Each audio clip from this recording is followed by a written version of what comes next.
Lewis Hamilton could no longer contain his anger. In front of the cameras, he made a scathing accusation against the FIA after being unexpectedly eliminated from Q1 at the Belgian Grand Prix. Hamilton knew something was wrong. A decision had been made that didn't make sense. For a legend like him, it wasn't just a technical error, it was an insult. Was this momentary drama, or is there a major conflict brewing behind the scenes in Formula One? What's really behind this controversy? Let's discuss it. Drama has erupted again in Formula One, this time with Lewis Hamilton at the center of the turmoil. The seven-time world champion was upset after being unexpectedly eliminated in the first qualifying round of the Belgian Grand Prix. But he wasn't upset just because of a poor result on the track. It was a controversial decision by the FIA that he considered unfair and inconsistent. As soon as Q1 concluded and the official results were announced, Hamilton spoke out. In a rare display of frustration, he immediately criticized the sport's governing body, the FIA. His fastest lap, which should have qualified him for Q2, was disallowed for violating track limits at turn 4. This left him with 16th place and an early elimination from qualifying, a bitter reality almost unheard of for someone of Hamilton's caliber. With angry gestures and a look of disappointment, Hamilton emphasized that this incident was about more than just the time being deleted. It was also about the principles of fairness and consistency in applying the rules. During a post-session interview, Lewis Hamilton expressed his disappointment. He firmly accused the track limits regulations of being too strict and of being applied inconsistently. Hamilton admitted that he had used the same track for the previous few laps without incurring any penalties. However, at a crucial moment, his final decisive lap time was suddenly deleted because all 4 of his tires were deemed to have crossed the white line at turn 4. "I don't agree. But yes, I'm out," Hamilton said briefly, his facial expression conveying deep anger and frustration. His final effort had looked so promising. He pushed his Ferrari to its absolute limit, fighting tooth and nail to secure a place in Q2. Every corner was executed with precision. Every second was a battle between hope and reality. But it all shattered in an instant. As soon as the results were announced, the harsh reality struck without warning: track limits, turn 4, you're out. It was a cold, flat message from race engineer Riccardo Adami that cut deeper than mere technical information. For Hamilton, those words weren't just a disqualification. They symbolized the injustice he felt and left an emotional wound that would never heal. Interestingly, that radio moment drew sharp attention. There was no empathy or words of comfort from Adami, just a flat voice delivering bland, technical instructions.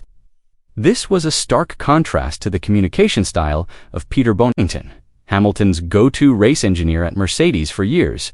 When Hamilton faced difficult moments or crashed out of crucial sessions, Bonington was always there with a warm voice and encouraging words. There was an emotional bond and strong trust between driver and engineer. The atmosphere at Ferrari was different.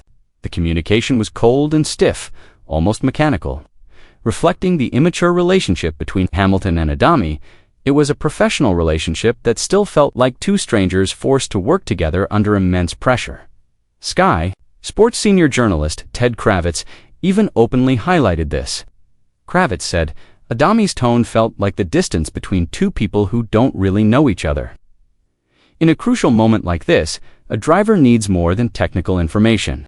He needs emotional closeness, confidence, and psychological support. And that hasn't been evident at Ferrari. While Lewis Hamilton was in the shadow of disappointment, the other side of the Ferrari garage radiated hope.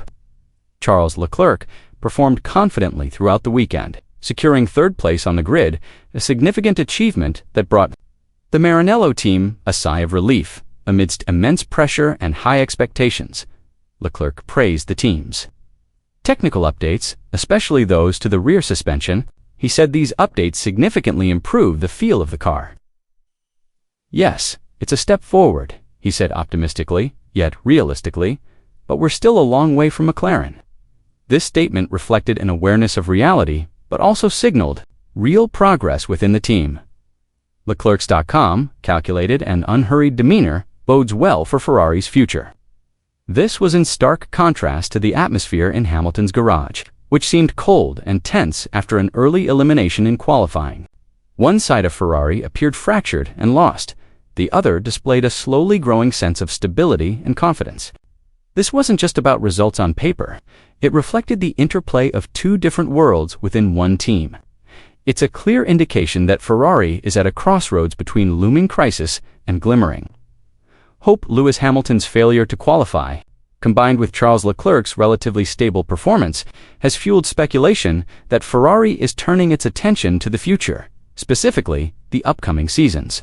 The SF25 has been unable to match Red Bull's power or McLaren's consistency, making the Maranello-based team appear realistic about its chances this season. Behind the scenes, Ferrari has reportedly begun formulating a long-term strategy. They are laying the initial foundations for the 2026 car, suggesting they are abandoning short-term ambitions in favor of a more competitive future. Meanwhile, it seems that Lewis Hamilton himself has lost hope for this year. In his latest statement, he said, "That seems to be it for this year's upgrades," a short yet meaningful phrase. It reflects his deep disappointment and despair over Ferrari's stagnant performance, which has shown no significant improvement since the start of the season. However, all is not yet over. The weather at Spa-Francorchamps is always unpredictable and full of surprises. The predicted rain on Sunday is not just a threat but also a hidden opportunity that could turn everything around. In the chaos of a wet track, courage and instinct can trump speed. Lewis Hamilton, the rain maestro, knows exactly how to read such situations. Despite being hit by the harsh reality of being eliminated in Q1, Hamilton didn't give up. In fact, amidst the darkness, a glimmer of hope emerged, and his Ferrari team still had a chance. With a clever strategy, quick adaptation, and a little luck, everything could change in an instant. Hamilton's extensive experience in extreme conditions has taught him that one right decision at a crucial moment can be decisive. Anything can happen. "I don't know about tomorrow," he said quietly but firmly, his tone full of hope. It was as if he were reassuring himself and the entire team that the race isn't over until the checkered flag is waved. Spa still holds surprises, and Hamilton is ready to gamble with fate. However, the drama at Spa isn't only about on-track performance. Hamilton's incident has once again drawn intense scrutiny to the FIA, particularly its increasingly questionable track limits policy. Many consider the rules to be too rigid and inconsistent, often to the detriment of the essence of competition.